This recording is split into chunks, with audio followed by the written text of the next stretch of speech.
Hello people, my name is Rage, and welcome and all as we find out if Tales from the Borderlands is indeed worth the price. This is the latest game from Telltale, who have very much carved out a superb niche that they have sort of honed to a fine needle point, and that is certainly something to be commended, because if I say to you, oh, Telltale have done a new game in X universe, you would instantly know how that game would play and whether you would like it or not, and that's a cool thing that they've built up and have been able to do. So Tales from the Borderlands is really no different than The Walking Dead, but with a new skin on. Of course, there's nuances and other little things to talk about, but honestly, if you're looking for a TLDR, it's Walking Dead in a Borderlands skin. So what I'm going to do is start a new game, because of course, this is very story-driven, and by very, I mean entirely story-driven,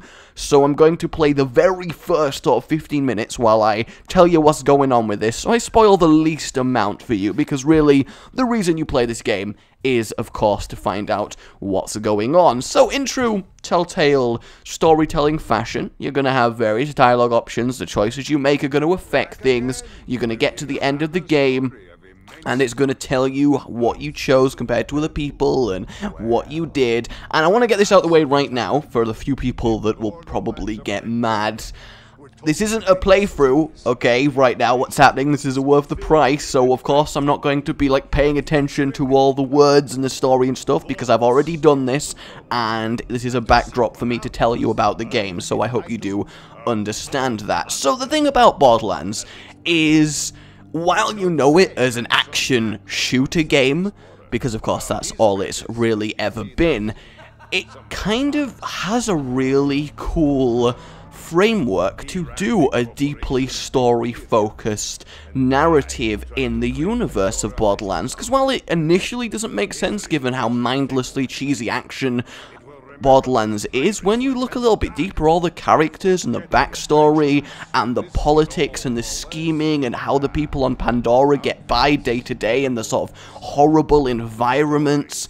I mean, even just imagining the path someone takes to become a psycho, sort of badass psycho midget with a machete, it's probably kind of an interesting story as how he arrived at that point in his life, and all of Borderlands kind of oozes with that. So this was actually a really smart choice for a universe to do a more detailed story in, and the thing about Tales from the Borderlands is it's certainly more mature than the writing in Borderlands, the pre-sequel, for example. It's still got the cheesiness, it's still got the and, you know, the crude humor, but it actually does have some actual deep themes going through it, and really does convey a lot more of the reality of life on Pandora, while of course keeping that Borderlands levity and silliness that we all, of course, love.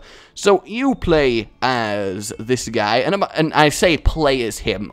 You know how the Telltale games work. You press dialogue options and you basically watch a movie. There are a lot less sort of you're controlling the character walking around sections than there are in Walking Dead, and certainly less than there are in Mr. Bigby's adventure. And right now, and of course, yes, this bit here, which I love that they've kept, the fact that you do the little freeze and it introduces new characters with an extra little quip, it makes it really cool. So we're about to go into the first set of dialogue you ever encounter, and it's a good way of seeing how everything works, because you're going to completely know if you've played Telltale. You've got the time, and you can choose what you want to say. Who are you? I'll let you enjoy the main character's voice for now. Okay, then. Mind asking yourself who you are? And that right there is the Borderlands charm in a nutshell. Just something as simple as ask yourself who you are then, please. Just the in fact, if I had to describe the main character, he would be a sarcastic bastard. There is no other way about it, and that really suits for a protagonist in a Borderlands game that's focused on story like this. And the key thing to note is that you're not playing a Vault Hunter, and that makes unimaginable difference in the game. So right here, you've been sort of captured by this guy, and he asks you to kind of tell him your life story. So the whole game is a flashback that will lead back up to this point here, and then you'll continue from what you saw. So we now get the explanation of what's going on, and you'll get pick-up bits from the background, but, you know, if you want to play it yourself, of course, you'll properly absorb everything, and we have the Hyperion. With a promotion. See, I'd spent my entire career up at Hyperion. So in terms of the actual voice acting and the delivery, everything is as you'd expect it. It sounds fine. There's obviously highlights and there's low points, but there's never a point at which it's bad in any sense of the word. It is fine. It is Telltale quality. It is brilliant. The characters sound how they should sound, and the relationships between them, the interactions, is all really cool. So back to the point that you're not a Vault Hunter. This is why it's especially fun, because we see them making some psycho midgets trying to stab each other to death on the Hyperion ship, because they're just that messed up. And this is, of course, set after Handsome Jack's demise in Borderlands 2. So this, technically, in the chronology of the series, is the furthest point forward. So that is really nice to see. So you and your best friend, the guy in the glasses, who's, you know, very knowledgeable, but obviously not brave, are just trying to do what you can to get by, gain power, and acquire fat loot. And in order to do that, you've got to use your wits, because you don't have massive guns, you don't have swords, you don't have armor, you don't have abilities. I know I keep saying this, but you're not a Vault Hunter, and I feel like the gravitas of that needs to sink in, because for a non-Vault Hunter, everything is so difficult, because every enemy you face in Borderlands would slaughter a normal person. Of course they would. They'd run at them, stab the hell out of them, and you die. And you can't fight. You are weak in this game. You meet a Vault Hunter, you may have noticed who from me when I selected the chapter, and it just really drives home the point how much of a level above you they are, and makes everything that you do accomplish mean so much more. And I think it's a really smart decision to play as just a normal person trying to get by as part of the Hyperion, which of course is the bad guys of the Borderlands series, so that's another neat little spin on it as well. And it's nice to see. It's a cool contrast with what's going on. And another highlight for the game is that compared to the other Borderlands games, the actual character models and their facial animations and texture, everything, are all really top notch, especially in the facial movements, which is really nice to see. And I love little moments like that, where you can just choose your facial expression. It's really nice to translate a Telltale style writing into a world where a lot more humor can be included, because there were moments in The Walking Dead where it was genuinely funny, and that happens pretty damn often here. But of course, as I said, it still maintains the kind of sort of higher level storytelling, more serious motif that it's been running with. So this guy here is one of the main characters in the game. There's about 5-ish people I'd consider main characters, and they've all got very diverse, interesting personalities. And the one thing that's cool is, because you're not a Vault Hunter, as you know, I keep saying, I'm sorry, shoot me. Don't really shoot me, what? You have very specific character traits on how you operate, and that applies to everyone that you meet as well, and all the other main characters. None of them are Vault Hunters, and they're all getting by with the skill set that they have. This guy's skill set, for example, is being a massive charismatic prick, and it kind of works for him. So we're on our way to get our promotion here, and, you know, of course not everything's as simple as it would first seem. But again, I don't really want to tell you much about the story, because I want you to be able to discover it on your own. So honestly, there's not really much to say. If you've not seen a Telltale game before, then this might be a little bit sort of ooh for you, but come on, you've seen a Telltale game before. I've played through the entire Walking Dead on my channel, for Pete's sake. Damn Peter and his peatiness. It's Walking Dead with Borderlands skin. I mean, that really is all I needed to say in this entire video, but I feel like 10 seconds long. You may have felt a little bit cheated. So all there really is left to say is that the game, it's fine. There's no problems with it that aren't little nitpicks that you can easily ignore. And if you love Borderlands, and you love Telltale story type telling, you'll love this game. It's really really that simple. There are some quick time events like you're used to.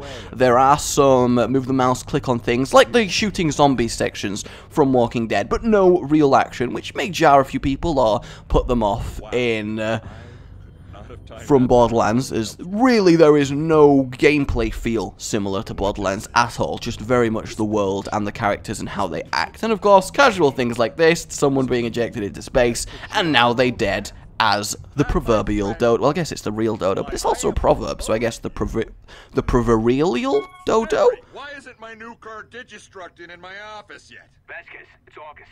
Oh, August. Yeah, cool, listen. I actually have somebody here with me, so... Are you buying this vault key, or what? Because How did this happen so quick? I thought I'd have more time. And you may have been hearing his voice, but I thought I'd let you hear it then. You may recognize this guy's voice, and I hope you do.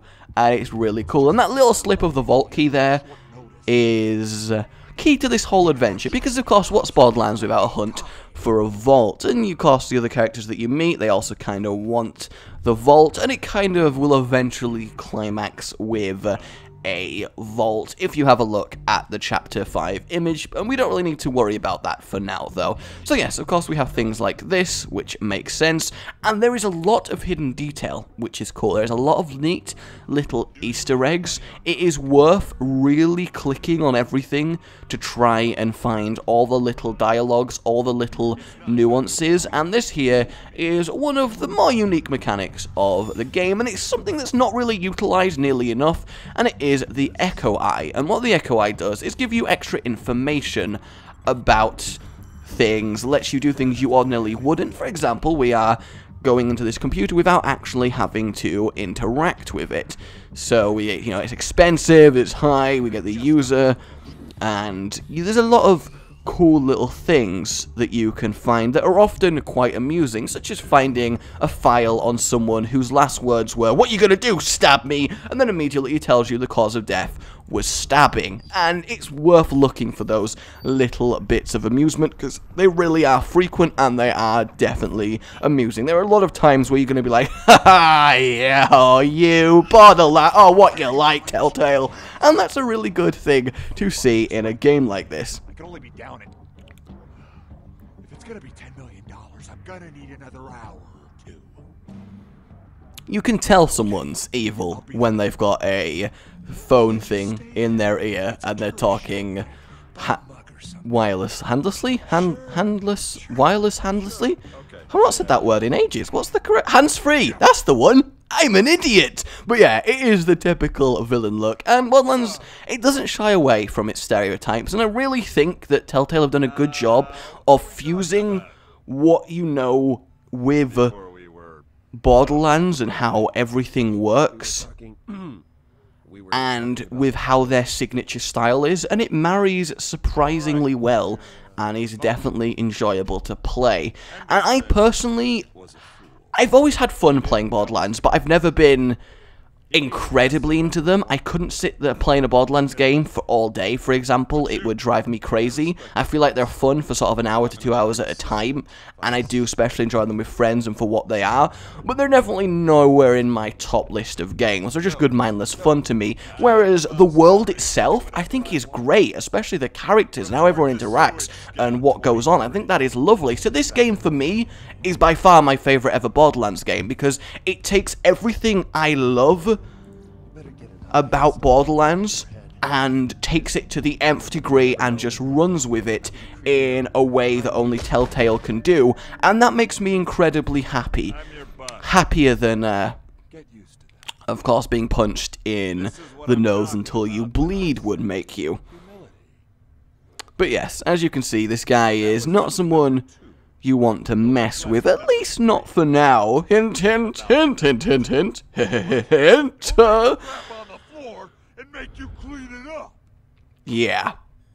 So the crudeness, as you can see, is definitely still there. So this really kicks off the events of the games. You're pissed off, and you want to get even. You want to get more than even. You want the power, and you are freaking furious. And you are going to do what you can to do it with the help of everyone who will help you. And you meet another main character, the woman from the main menu later on. She also has another special ability, like his optic eye, but I'm not going to ruin that one for you. And yeah, you can pretty much tell how the game progresses from this point. You do the usual things in the usual way, and you sit back and you enjoy it, and that's really all there is to it, and there is nothing wrong with that. My only complaint, if I had to complain, is that there's nothing wildly new or exciting mechanic-wise anywhere in the game, honestly. I mean, the eye doesn't really count. You press Q, you click on something. It's not wild. Between Walking Dead, Wolf Among Us, and this, there's the base layer of mechanics. They're all identical. It's a new skin, a new story.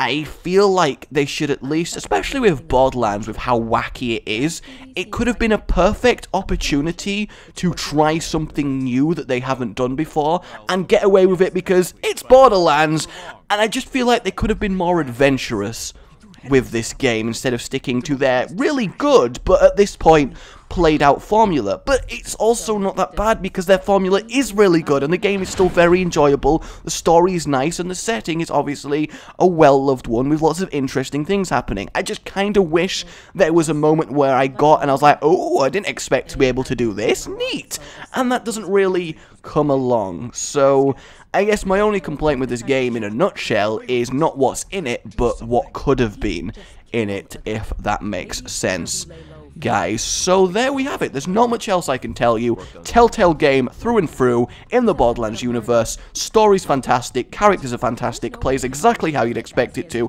If you like Borderlands, if you like Telltale type games, you will love this. That is all there is to it, and it most certainly is worth the price if that's you. It is episodic, of course, so you will be getting episode 1, 2, 3, 4, 5 as they come out, and it's all good. It really is. So that's all I have to say for now. My name has been Rage. Remember to like if you've enjoyed this, and of course subscribe for more. I really do appreciate the support from you guys.